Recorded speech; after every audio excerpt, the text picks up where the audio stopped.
In today's video, let's take a look at the way that you compose an email inside of AOL Mail. You can follow this process using the website or the application on your mobile phone as well. You'll be able to see the compose option on the top left. If you click on it, this interface will open up where you can add in the email address or the email that you're sending to, the subject, content, and the body of the email. Once you add in everything, there are a few customizations that you can make, such as changing the font of the text or adding in any links or even pictures to your email.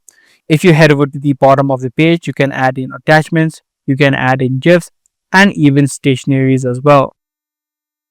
Once everything is done, you can click on Save and then click on Send on the bottom left. This way the email will be sent that you just created. So that was a short video about the way that you compose an email inside of AOL Mail.